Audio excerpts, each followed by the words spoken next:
బుల్లితెర ప్రేక్షకులకు పరిచయం అవసరం లేని పేరు కరుణ. మొగల్ రేకులు సీరియల్తో దేవి క్యారెక్టర్లో మెప్పించిన ఆమె సీరియల్స్తోనూ సినిమాలతోనూ ఎంతోమంది అభిమానాన్ని సొంతం చేసుకుంది. శ్రావణ సమీరాలు, అభిషేకం, వైదేహి పరిణయం వంటి సీరియల్స్తో ప్రేక్షకులకు బాగా దగ్గరైన ఆమె అందరి అభిమానాన్ని సొంతం చేసుకుంది. అయితే కరుణకి మ్యారేజ్ అయిన సంగతి తెలిసిందే. ఈమె భర్త పేరు భూషణ్. వీరి ఇద్దరు బ్యూటిఫుల్ కపుల్ అని చెప్పాలి. వీరికి ఒక బాబు కూడా ఉన్నాడు. ఈ జూన్ 15న ఆమె తన బర్త్డేని సెలబ్రేట్ చేసుకుంటున్నారు. కరుణకి సోషల్ మీడియా వేదికగా ఫ్రెండ్స్, ఫ్యామిలీతో పాటు బుల్లితెర ప్రేక్షకులు కూడా విశేష తెలియజేస్తున్నారు. ఈ బర్త్డే రోజున ఆమె ఒక విషయాన్ని షేర్ చేసుకున్నారు. అదేమిటంటే రీసెంట్గా ఆమె కవల పిల్లలకు జన్మనిచ్చారట. సోషల్ మీడియాలో యాక్టివ్గా ఉన్నప్పటికీ ఆమె ప్రెగ్నెంట్ విషయాన్ని మాత్రం వెల్లడించలేదు.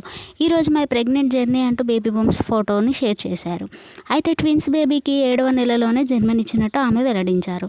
7th మంత్లో పుట్టిన మై ఏంజల్స్ వారి రాకతో మా జీవితాలు మార్చేశారు అంటూ ఆమె ట్విన్స్ బేబీ గర్ల్స్కి జన్మనిచ్చినట్టు వెల్లడించారు కరుణ. ఆ ఫొటోస్ చూసిన వారు కరుణ దంపతులకు కంగ్రాచులేషన్స్ తెలియజేస్తూ కామెంట్స్ పెడుతున్నారు.